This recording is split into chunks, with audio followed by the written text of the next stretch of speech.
भगवान ऐसी खूबसूरती किसी को न दे जिस सूरत से कत्ल हो जाता है, घर के घर तबाह हो जाते हैं, बर्बाद हो जाते हैं। ऐसी खूबसूरती का क्या फ़ायदा जो कई लोगों की ज़िंदगी को बर्बाद कर दे, तबाह कर दे। दरअसल जो आज की मैं सच्ची घटना सुनाने जा रहा हूँ, एक खूबसूरत लड़की की है। वो बहुत ही खूबसूरत रहती है, लेकिन उसके साथ ऐसी क्या घटना घटता है। वो खूबसूरत तो थी ही, लेकिन उसके पीछे एक कत्ल हो जाता है, जिसकी वजह क्या रहती है। तो दोस्तों आइए जानते हैं इस घटना की पूरी जानकारी इस वीडियो में। तो दोस्तों नमस्कार, मैं हूँ ज्योति कुशवाहा और आपका ज्योति वॉइस चैनल में तहे दिल से स्वागत है।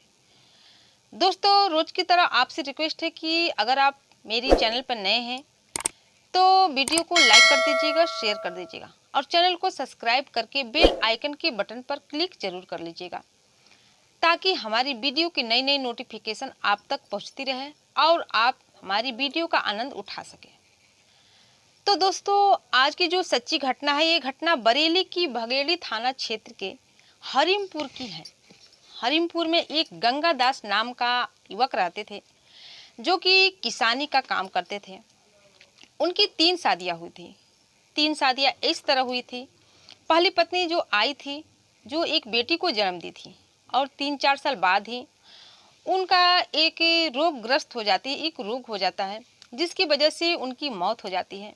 फिर जो गंगा दास रहते हैं, दूसरी शादी करते हैं। दूसरी पत्नी आती है, वो 2-3 साल के बाद खुद ही खुदकुशी कर लेती है। फिर दोस्तों तीसरी शादी गंगा दास जी करते हैं। उस पत्नी का नाम सौम्या रहता है। वो बहुत ही सुंदर और सुशील रहती है और शादी करके आती है तो उनसे 2 बेटे और 1 बेटी होती है। ऐसी ही उनकी शादी संपन्न होती है और इनका परिवार अच्छा सा रहने लगता है। जो पहली पत्नी थी, उनकी जो बेटी रहती है वो बड़ी हो चुकी होती है और गंगादास उसकी शादी कर देते हैं। अब जो गंगादास के पास 3 बच्चे रहते हैं, 2 लड़के और 1 लड़कियां। छोटी जो लड़की रहती है उसका नाम राधा रहता है। और एक गंगादास एक अच्छे परिवार से थे और अपने बच्चों का अच्छे से पालन पोषण कर रहे थे। वो एक परिवार में समाज में उनका नाम था, गांव में उनका नाम था। वो बहुत ही संपन्न परिवार से थे और अच्छे तरीके से अपने परिवार की परवरिश भी कर रहे थे। इसी तरह दिन बीतता जाता है, समय कटता जाता है। जो उनकी बेटी रहती है राधा, वो कुछ बड़ी होती है तो उनके अलग ही स्वभाव की हो जाती है। बहुत ही खूबसूरत रहती है, लेकिन अलग ही स्वभाव की हो जाती है। वो भेड़ ढंग के कपड़े पहनने लगती है, लड़कों वाले कपड़े पहनने लगती है, जो कि एक लड़की रहती है, और लड़कों के साथ उठने बैठने लगती है, खेलने कूदने लगती है। उनका समझिए कि पूरा काम लड़कों के बीच ही होता था। और ऐसे ही करते करते 2-3 दिन के महीने के बाद पता चलता है कि वो लड़की के साथ रहती ही नहीं है, बल्कि उनके साथ गलत काम भी करती है, नाजायज संबंध भी बनाती है, उनसे अलग रिश्ते भी रखती है। जब गंगादास की इस बात की पता चलती है तो बहुत ही दुखी हो जाते हैं। इसके बाद अपनी बेटी को आज़ादी पर पाबंदी लगा देते हैं, घर से बाहर निकलने के लिए मना कर देते हैं, घर से बाहर जाने के लिए मना कर देते हैं। लेकिन जो राधा रहती है, अलग ही स्वभाव की रहती है, वो बाहर निकल जाती है। वो अपना काम करती है, मानती नहीं है। कभी कभी तो घर के बाहर जाती थी तो 1-2 दिन बाद ही घर में लौटती थी। गंगादास उसकी इस व्यवहार से बहुत ही परेशान रहते थे, दुखी रहते थे। फिर वो अपने मन में सोचे कि क्यों ना इसकी शादी कर दी जाए। जब शादी हो जाएगी तो ये सुधर जाएगी, अपने परिवार में चली जाएगी, अपने पति के पास चली जाएगी। इस तरह वो एक अच्छा सा लड़का देखते हैं और जो लड़का रहता है उसका नाम राहुल रहता है। वो राधा से भी सुंदर रहता है। उससे उसकी शादी करा देते हैं। दोनों की, राधा और राहुल की शादी हो जाती है। जो राधा रहती है अपने ससुराल चली जाती है। ससुराल में एक सास रहते हैं, एक ससुर रहते हैं और एक पति रहता है। इनका परिवार छोटा परिवार रहता है, कोई ज़्यादा लोग रहते नहीं हैं। फिर राधा जो रहती है अपने पति, जो उनका पति था, राधा का पति, वो बहुत ही सुंदर रहता है और राधा से बेहनता प्यार करता था। जो भी राधा कहती वो उसकी हर एक बात को मानता था, उसकी किसी बात को नहीं नहीं करता था और जो भी कहती वही काम करता था, अपनी मर्जी से कुछ भी नहीं करता था, उसके साथ हमेशा रहता था। ऐसे ही 2-3 साल गुजर जाता है। फिर जो राधा रहती है उसका एक बेटा होता है और जब बेटा होता है तो राधा अपने पति से कहती है, राहुल से, कि परिवार की जिम्मेदारी आपके ऊपर है। अब गांव में रहने से कुछ फायदा नहीं है। पहले हम 2 थे, 2 से अब 3 हो गए। खर्चे बढ़ रहे हैं, क्यों ना आप बाहर जाना कर कुछ कमाइए।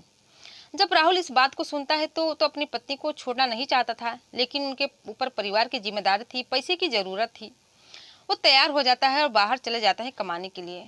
जब कमाने के लिए बाहर चला जाता है तो राधा घर में अकेली हो जाती है। ऐसे ही 5-6 महीने गुजर जा रहे थे। फिर एक दिन वो बैठकर अपने पुरानी यादों में खो जाती है, कुछ सोच रही होती है अपने पति के साथ बिताए हुए पल को। फिर मन ही मन मुस्कुरा रही होती है। इसी बीच जो उनका ससुर आता है वो देख लेता है। जब देख लेता है तो राधा से पूछता है कि क्या हुआ राधा, तुम मन ही मन क्यों मुस्कुरा रही हो, ऐसी कौन सी बात है। राधा कहती है कुछ नहीं है। उसको शर्म सी आने लगती है। फिर जबरदस्ती पूछने लगता है कि नहीं बताओ क्या बात है, कुछ तो बात है, तभी तो मुस्कुरा रही हो बैठ के। तो राधा कहती है कि मैं अकेलापन महसूस कर रहा हूँ, मैं अपने पति को याद कर रही हूँ, मैं अपने पति के बिना नहीं रह सकती। तो जो उनका ससुर आता है कहते हैं कि अगर तुम चाहो तो मैं तुम्हारी अकेलापन को दूर कर सकता हूँ। जब राधा इस बात को सुनती है तो वो तो पहले से ही ऐसी थी, उसको और भी मौका मिल जाता है। वो भी तैयार हो जाती है अपनी ससुर के साथ। फिर दोनों में कुछ ऐसी बातें होती हैं। फिर दोनों में बातें होने के पश्चात संबंध भी बनने लगते हैं। दोनों एक ही घर में अपने बिस्तर पर संबंध बनाने लगते हैं, ससुर और बहू। फिर जो सास रहती है उसको इस बात की पता भी नहीं चलती है। ऐसे करते करते कुछ दिन बीत जाता है। दोनों को जब भी मौका मिलता अपना संबंध बना लेते थे, एक साथ इस कृत्य को कर लेते थे। फिर जब उसकी सास को इस बात की पता चलती है, एक दिन वो देख लेती है तो क्रोधित हो जाती है, गुस्सा हो जाती है और अपने बेटे से इस बात को बता देती है कि तुम्हारी बीवी इस तरह यहाँ पर कर रही है, तुम अपनी बीवी को ले जाओ। जब राहुल आता है तो अपनी पत्नी को समझाता है और उसके बाद उसको अपने साथ लेके चला जाता है। दोस्तों जब वहाँ पर जाता है तो रूम तो पहले से लिया रहता है, उसको उसमें रख देता है। फिर जब कुछ दिन वहाँ पर राधा रहती है तो बगल में कुछ और भी जेंट्स लोग रहते थे काम करने, जो कि वहाँ पर गए थे, वो भी रूम लेकर अपने अपने घर में रह रहे थे।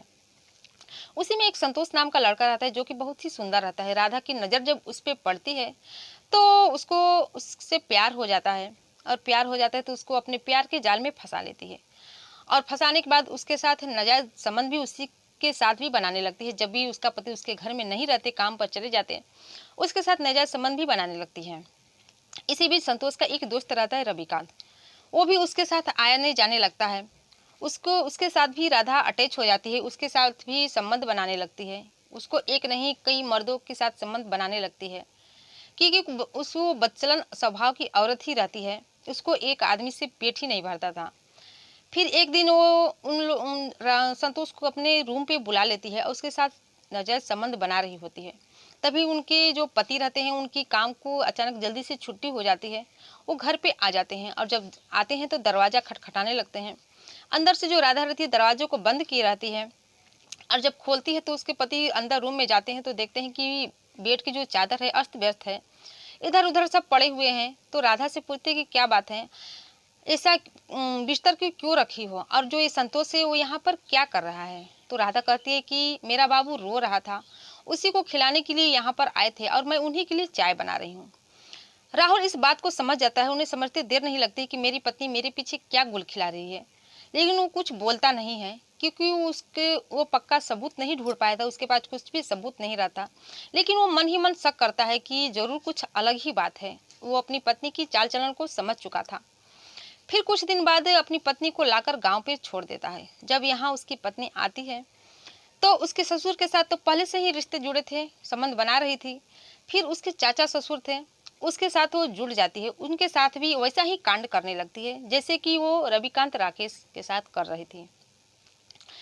जब इसके ससुर को इस बात की पता चलती है तो क्रोधित हो जाते हैं और अपनी बहू को डांटने लगते हैं कि एक तो तुम मेरे साथ ऐसा काम कर रही थी, मेरे बेटे को धोखा दे रही थी, अब मेरे भाई के साथ भी ऐसा ही कृत्य कर रही हो।